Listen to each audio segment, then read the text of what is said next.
La economía mundial está prácticamente paralizada. Lo que se requiere en este momento es ver de qué manera se apoya a los más débiles, aquellos que pierden el empleo y no tienen finalmente cómo conseguir recursos. Después de la crisis de salud, vendrá algo igual de fuerte o mucho más permanente: la crisis económica, el daño a la economía que ha sido el producto de esta enorme pandemia global. La destrucción económica de la pandemia quizás no será tan profunda como la crisis del 29-30 o la crisis del 2008-2009, pero tendrá consecuencias terribles, sobre todo en un ámbito, en la destrucción de empleos. Esta crisis mayor y global destruye capital, pero este tiende a recuperarse más rápido. Sobre todo, destruye plazas de trabajo y esas son las que tienden a recuperarse en el mediano, si no es que en el largo tiempo. De ahí que la principal pérdida sea en materia de trabajo y la principal tarea de reconstrucción económica sea reactivar justamente la demanda de empleo. De otra manera, esta crisis se va a prolongar no unos meses, sino varios años.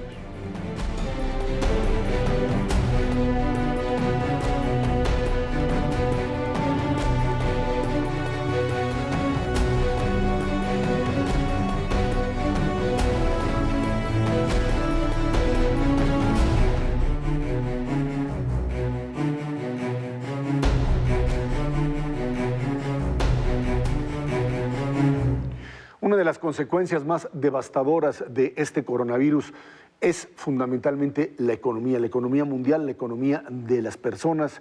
Lo que ha sucedido en los últimos meses en el mundo le ha costado no solamente a algunos países su crecimiento, le ha costado a millones de personas su empleo, le ha costado a muchos sus propios ahorros. Estamos hablando de una caída que muchos la asemejan incluso a la propia depresión de los años 30. Esta ha sido ocasionada no por un tema de un desorden económico como tal. Esto no es un problema ni de oferta como en los 30 ni de demanda como en el 2009.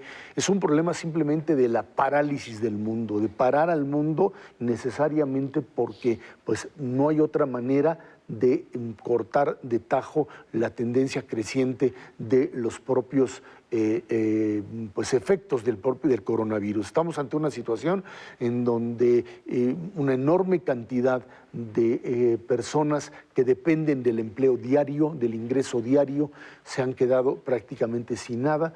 Los programas sociales, los programas de apoyo, nunca se pensó en que se podría estar en una situación tal en donde pues tener que apoyar a miles y a millones de personas cada día.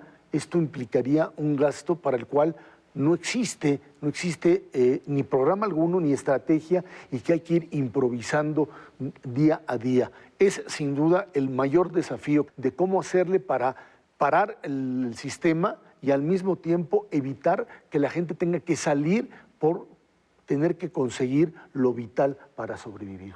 Sí, bueno, yo creo que hay dos dimensiones, como siempre, en la economía: lo macro, lo grandote, y lo micro, lo de la gente, lo de la vida cotidiana de las personas. Yo creo que vamos hacia una economía, una suerte de economía de mundo nuevo después de la epidemia. Decías algo que es muy importante. A ver, los economistas dicen que si las consecuencias inmediatas pueden ser similares a la crisis de 1929, 1930 o la de 2008 o 2009. Hay una diferencia, sin embargo, que señalan que da un margen de optimismo, que en aquellas dos crisis, las del 29-30, 2008-2009, fueron crisis del sistema económico en sí. El que se derrumbó fue el sistema económico por causas inherentes al propio sistema económico. En este caso son causas externas. No hay una destrucción del sistema económico como tal, pese a la parálisis, pese a las consecuencias. Entonces, que eso permitiría tener en el mediano plazo una recuperación más larga, por ejemplo, que la de crisis de 2008-2019, de la cual todavía buena parte del mundo no se ha recuperado. Quizás ahí tenemos un margen, una diferencia, pero será, hay que insistir, un mundo diferente por los costos sociales que tiene la microeconomía. La cantidad de personas que van a perder su empleo, que no van a tener seguridad social, porque va a haber que modificar toda la seguridad social y no se puede hacer en sociedades que no tengan pleno empleo. Vamos a tener dificultades para atender a los que ya estaban fuera del sistema, que ahora serán muchos más. Si teníamos un problema de empleo en el mundo, ahora se va a duplicar o multiplicar. Que China haya dejado, el principal importador del mundo, haya dejado de consumir, haya dejado de importar materias primas, golpeó a gran parte del mundo productivo. Y ahora, con la recesión que viene en Estados Unidos, tendrá un gran impacto en todo el mundo. Además, están los impactos nacionales en países que verán caída su industria turística, que verán caída su industria restaurantera, países que tienen una gran población que vive de la economía informal, es decir, de la calle. Y ya las calles, por un buen tiempo quiero decir más de 4 semanas u 8 semanas, estarán paralizadas. Viene un problema mayúsculo que dependerá de las fortalezas de cada nación para contenerlo y poder mitigarlo. Pero perdón que te interrumpa, pero aquí se demostrará además algo que muchos han soslayado, la importancia del Estado. Sí. Para eso el Estado, para mitigar eso, es donde tiene que intervenir el Estado. Y el superávit. Bueno, el Estado, sí, Sí, pero con o sea, sus necesita políticas dinero. económicas, claro. Hay una lección que en las finanzas personales creo que habrá de tomarse con mucho cuidado.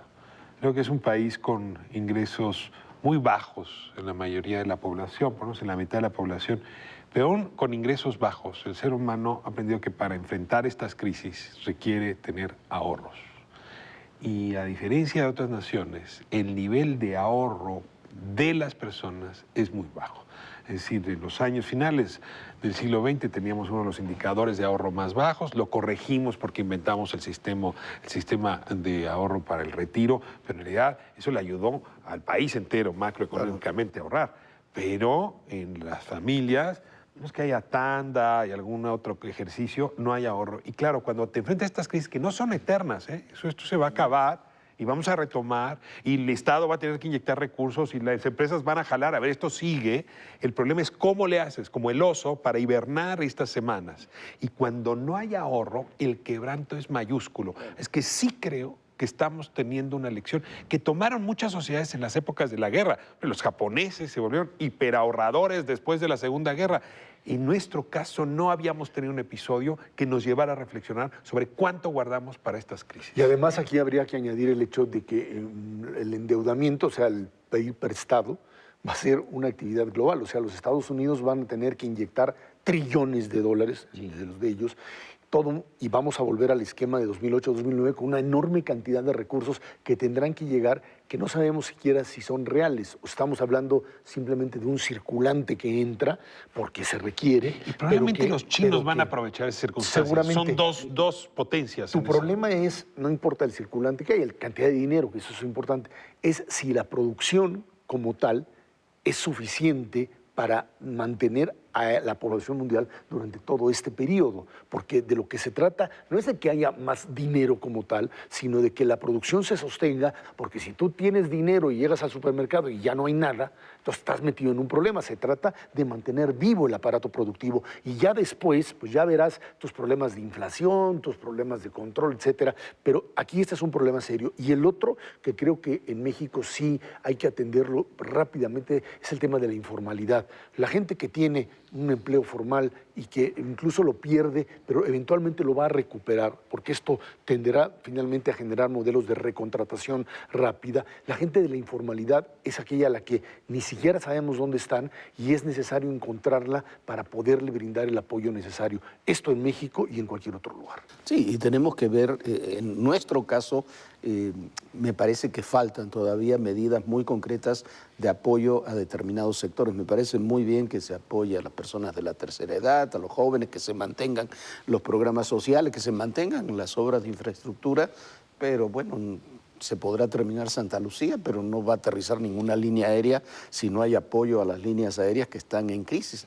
Para quienes están en la informalidad, quizás tienes que tener otros programas y es la mitad de la población económicamente activa. Pero la otra mitad paga impuestos y si tú lo pones en el mes de abril, mes de declaraciones fiscales y demás, a solventar sus impuestos, no va a tener para comer mucha gente. Me parece que esas son medidas muy concretas, muy puntuales, sector por sector, que se tienen que ir aplicando para el futuro inmediato. Gran cantidad de empresas se va a enfrentar a ese problema. O pago impuestos o pago nómina. Y vamos a ver qué opción se toma. No tienen de otra. El punto es en dónde van a inyectar los estados que tienen recursos, dónde los van a inyectar. Una lección sería, hay que apoyar la inversión productiva, la inversión privada, hay que apoyarla. Y lo otro es apoyar las cadenas productivas, porque se cierran restaurantes, no solamente los meseros se van a la calle, sino también el que surte de productos a ese restaurante y el que produce las mercancías que el distribuidor lleva al restaurante. Es decir, no es echando a andar la maquinaria del dinero, sino es produciendo, producción, producción y producción. Ahora, hay destrucción de capital, no hay duda, pero en estas crisis, como en las guerras, en las pandemias, el capital tiende a recuperarse con mayor velocidad.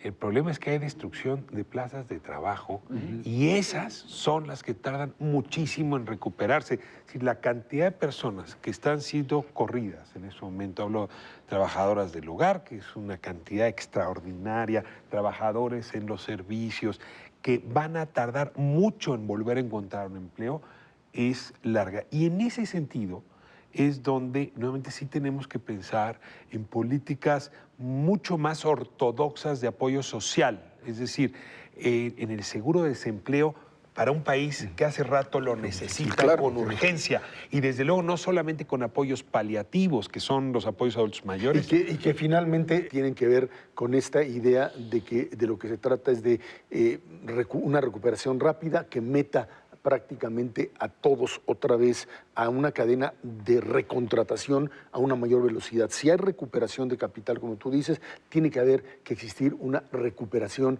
también de empleo y de empleo, de ese mismo empleo. Si tienes un crecimiento importante, no es el mismo proceso que cuando se te produce, digamos, una crisis económica, que para poder rearmar el empleo te tarda más. Esto es un modelo diferente y yo sí creo que en la medida en que esto se empiece a recuperar, la recuperación será rápida. Sí, volvemos a lo que planteaba Jorge, que el papel del Estado. ¿Dónde vas a meter tu dinero? La vigilancia social de lo que hace el Estado con los recursos debe ser estricta, rigurosa, es decir, no despilfarrar los recursos, sino orientarlos a los puntos que detonen empleo permanente y calidad de vida. Se nos termina el tiempo. Muchas gracias a ustedes que nos ven y nos escuchan aquí en La Mira.